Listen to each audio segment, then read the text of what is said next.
So, isang mapagpalang gabi po sa ating lahat. Muli ako si Mietz Bashan and welcome to our daily devotion with Pastor Russell Ocampo. And today, our devotion takas about makikilala ba natin ng Diyos kahit walang Biblia. So, our concept is all about philosophical theology. So, ang philosophical theology ay isang sangay ng pag-aaral na ginagamit ang lohikal observation at pangangatwiran ng tao upang unawain ang Diyos. So, isa itong paraan upang tuklasin ang mga katangian ng Diyos sa pamamagitan ng kanyang nilikha, moralidad at mga tanong ng buhay. Ngunit bagamat ito ay mahalaga, limitado pa rin ito sapagkat ang tunay na pagkilala o pagkakilala sa Diyos ay nakabatay sa kanyang pagpapahayag sa pamamagitan ng banal na kasulatan. So, ang lohikal ay hindi kalaban ng pananampalataya, bangkus ito ay sumusuporta rito, ngunit hindi nito kayang palitan ng salita ng Diyos. So, our Bible readings for today is all about Romans chapter 1, verse 19 and 20. ASND version, malinaw na ipinapakita ng Diyos sa mga tao kung sino siya.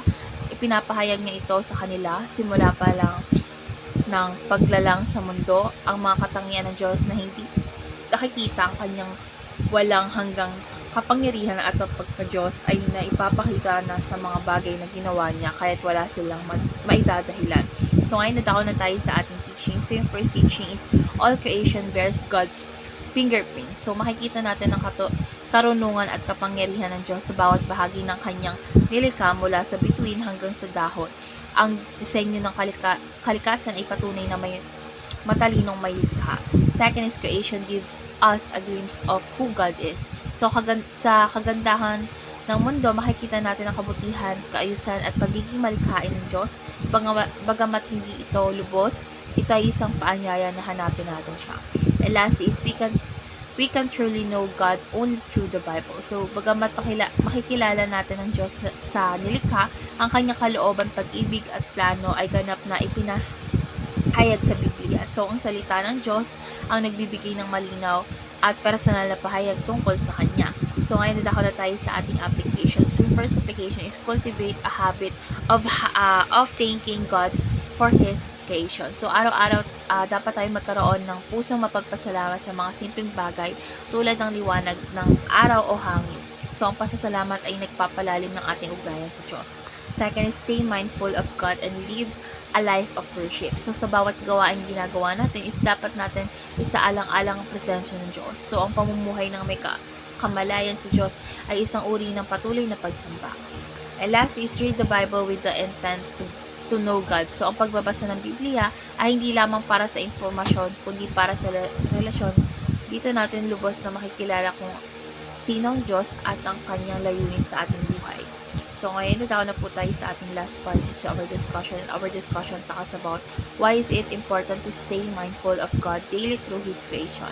So, para sa akin is mahalagang manatiling mulat tayo sa presensya ng Diyos araw-araw sa pamamagitan ng kanyang nilikha sapagkat ito ay isang paalala na siya ay buhay, makapangyarihan at patuloy na gumagawa. So, sa pagmamasid natin sa kalikasan, sa pagsikat ng araw, ihip ng hangin o ingay ng mga ibon is inaanyayahan tayo ng Diyos na alalahanin siya. Ang kanyang nilikha ay hindi lang kagandahan kundi paalala ng kanyang kabutihan at kadakilaan. Kapag tayo ay laging mindful, napapanatili natin ng puso nating mapagpasalamat at sumasamba kahit sa gitna ng abala o problema. So, ngayon naman po, ilalahad ko ang aking natutunan sa araw na ito sa ating devotion. So, natutunan ko na bagamat makikilala natin ang Diyos sa pamamagitan ng kalikasan at pangangatwiran, ang tunay na pagkilala sa Kanya ay matatagpuan lamang sa Biblia.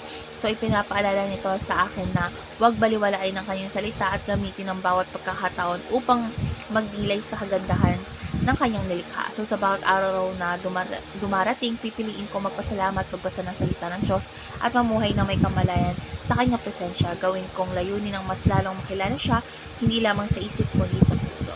So, let's pray na po. Lord God, maraming salamat po sa iyong nilikha na araw-araw ay nagpapaalala sa amin na ikaw ay buhay at makapangyarihan. Salamat po sa talino at lohikal. Ngunit higit sa lahat, salamat sa iyong salita na nagpapakilala ng iyong puso at layunin. Lord, katuruan mo po kaming laging maging mapagpasalamat, maging mindful sa iyo at magnanais na makilala ka pa ng mas malalim. Lord God, sa pangalan ni Jesus, Amen.